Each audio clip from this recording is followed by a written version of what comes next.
Hey, I'm Guy. I'm John. It's our YouTube channel. Subscribe to it and give this video a like. Yep, podcast below in the description. Check it out. And check out our friends at wineaccess.com/ham, 20% off. Wineaccess.com, 20% off. Wineaccess.com, 20% off. There's nothing not to love. So, mandatory camp started for the Packers, John. Aaron Rodgers did not show up. That means that, what's his name on the internet's contractually obligated to tell us how much Aaron Rodgers fines would be in normal people money. Darren Ravel be like $269, which is not nothing. I drove through a red light the other day, and it had the $500 red light violation, $500, and I went, oh.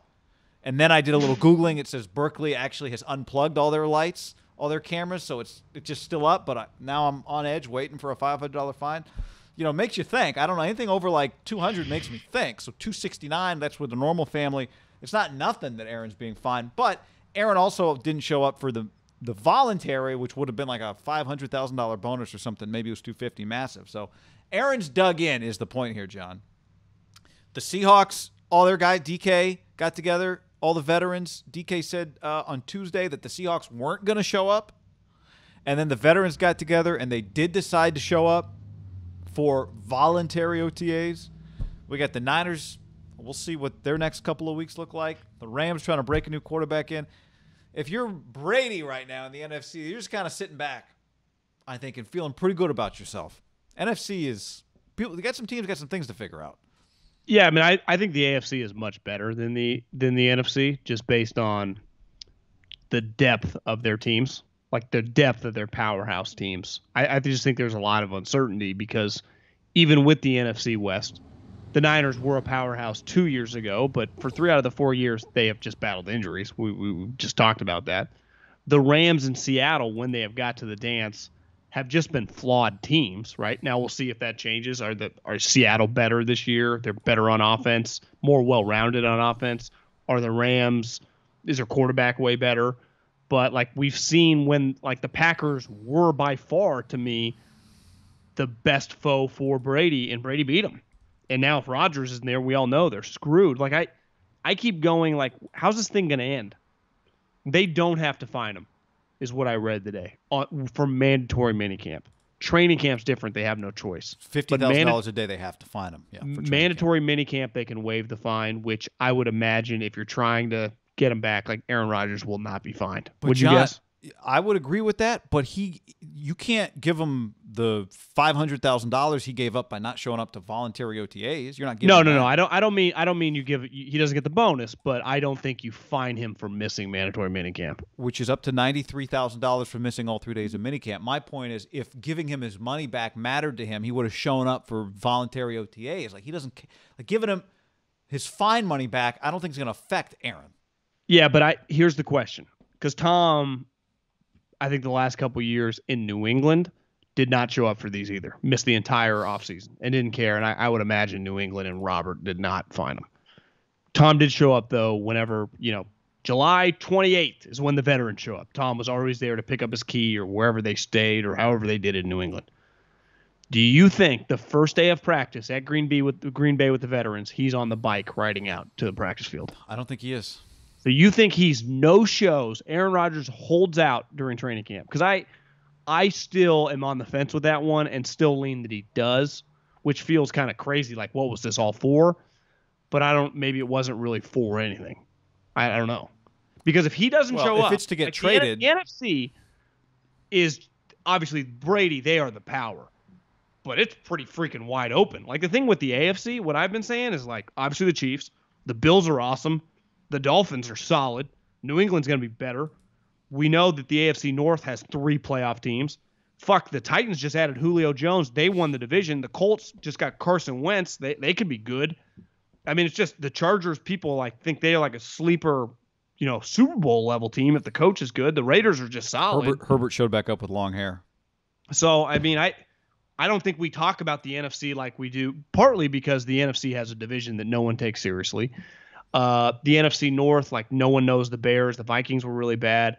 I think people just view the NFC West a little bit like the AFC North. Those beat each other up, and I would even add the NFC South with the Saints specifically the Saints, right? Who have just been in the mix every year. Yeah, Drew they're not Brees gonna is washed up. Yeah, Taysom Hill's not a quarterback. Yeah, they won 12 games last year. And Drew Brees was washed up, and Taysom Hill isn't a quarterback, and they still won 12 games. I mean, there's a chance beside Tampa they don't have another double-digit win team, right, in the South. Panthers could win 6-7 games. Same with Atlanta. The Saints, I mean, they'll be good, right, just because the coach, the talent on the roster. But could this be a 9-8 season for them? Such a weird number, 9-8. Such a weird record still. But now, yeah, I do think I'm keeping an eye on Jameis. Like I think that one thing I read probably last week is that Sean Payton has been adamant that it's like, we have not named a starter. We will go into training camp. These two guys will battle it out. So that to your point, that's not you never want to be like that, right? You don't. Good teams don't have like Seattle doesn't go. We'll just have an open. No, you want to have your quarterback, because if you have two quarterbacks, you don't have any. Especially even though is he just saying that as Jameis the quarterback? I mean, it feels the Saints are kind of in a college situation, right? Where you had your guy redshirting last year, but not redshirting. He was just a freshman or a sophomore, and it was clear, when Justin Herbert leaves, Tyler Shuck is the guy that takes over, but we're going to have a competition, right? That's what happened in Oregon last year. Do you know actually a better analogy for college? Because he's a starter. Like Kyler Murray started at Texas A&M. He transferred, and it was one of those the new rule. He had to redshirt because that's what happens when he transferred, and it kind of reset and get his priorities right. Like if you were at Oklahoma, I bet that year with Kyler Murray, there was just like reporters writing sweet stories about this guy. Yeah.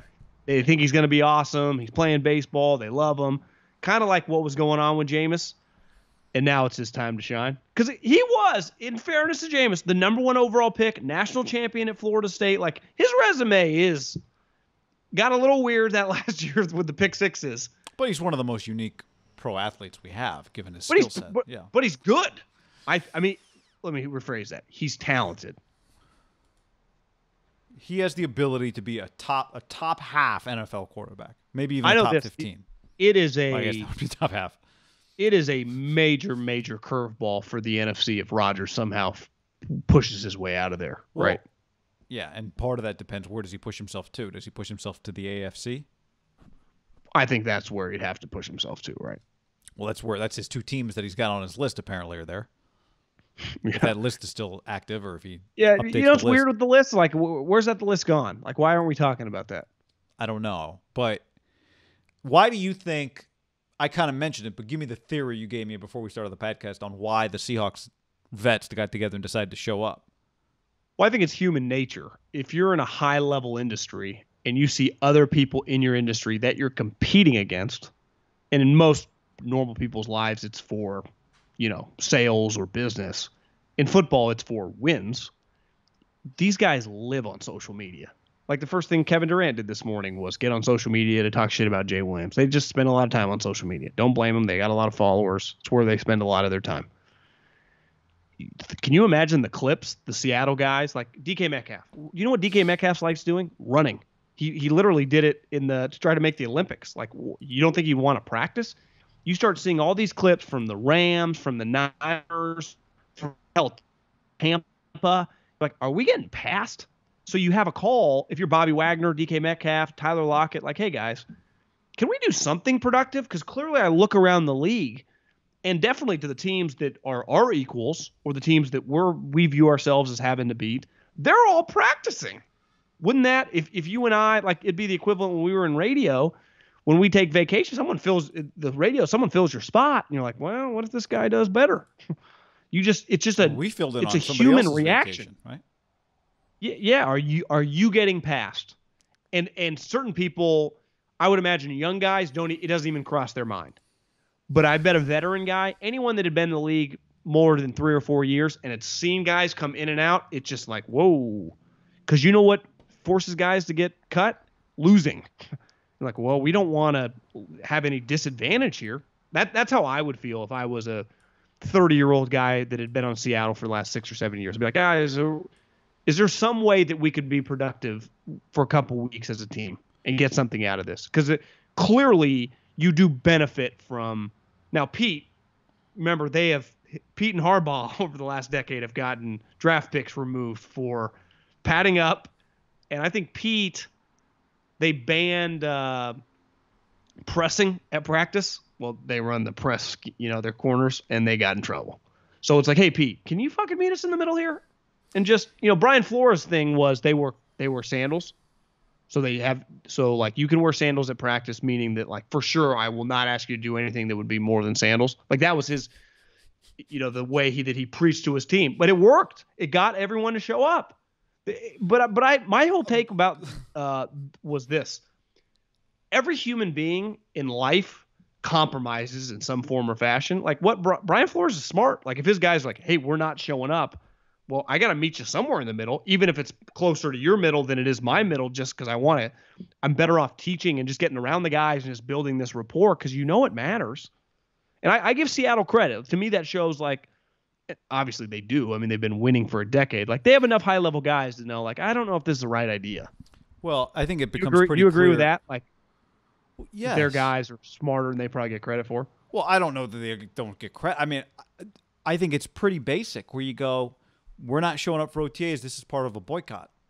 And then you look around and you go, well, is anyone else doing the boycott? It doesn't look like anyone else is boycotting. We're like, Aaron Rodgers. This isn't even a boycott. This is just some people aren't showing up, but there's no boycott. Like Kyle Juszczyk just doesn't have to be there, not there. He's not. Is he boycotting or is he just not there? Trent Williams just boycotts like everyone together. That's what a boycott is, right? If I'd say I'm not buying from Amazon anymore. Rodgers is boycotting them. No, Rodgers is holding out. Rodgers isn't boycotting. Demanding a trade. Like if I individually go like, everybody stop buying from Amazon and everyone stop, that's a boycott. If I stop and no one else stops, it's just I'm not buying from Amazon. I can't call that a boycott. I'm boycotting. Like, okay. It's not fine. But I think they looked around and went, what are we doing this for? We're not getting any of the advantages of a collective power, right? The collective is what has the power. So the collective isn't boycotting, so we're getting nothing out of it. And we're getting behind, potentially. Yeah. And like you said, DK, some of these guys probably just want to go play. Go have some fun. Why wouldn't you play? You're good at football. And I remember Jeff Schwartz said this to me a month ago. He's like, part of it, you just want to go see your buddies. You want to go hang out. You get free food. Do you know what you get free food? When you see these guys at a playoff hockey game or a playoff NBA game in a box or, in the front row drinking, those guys didn't purchase those tickets on SeatGeek, which I'm hoping to get back on the podcast. Been working the back channels on that one. They got those tickets handed to them. I don't know, by the fucking team. Like they didn't wait in the line to get into the parking lot. No, life's good. It's incredible. Egress. It's incredible. I do think if you look, and someone made this comment in the YouTube chat, and we went through the teams, but if you just look at the NFC and go, okay, now take Aaron Rodgers out, who the hell is going to play in the NFC Championship game against the Bucs? Yeah, I mean, I think it's one of the NFC West teams would be my pick. Whoever the best team is in the NFC West. Because last year, if the Packers didn't exist, it would have been the Rams. Yeah, I think the Rams or Saints would probably be the pick right now. Saints. If Aaron's not around, if Aaron is around, I'm not really sure if Aaron going to stick it to the Packers again by being great. So Peter King suggested they can agree to trade him in 2022. I don't think Aaron would play under those circumstances. Maybe. His team is pretty loaded. So that you're the Packers, you win the championship, you trade him just because that's what we agreed to last year. Yeah, I do think he's kind of stuck. But that if they are able to figure it out, it's a bad thing. I'd even say it's a bad thing for Tampa. Like, I don't think most guys in that Green Bay locker room don't believe they can't beat Tampa Bay, right? I thought they were going to beat Tampa Bay last year. I don't believe that this year. Well, yeah, I mean, their quarterback hates everybody. Well, I mean, even if he's back, like, I gave the Packers the benefit of the doubt last year. They could have. I didn't watch that game and think they were incapable. Not the second game. The first game, they were definitely incapable.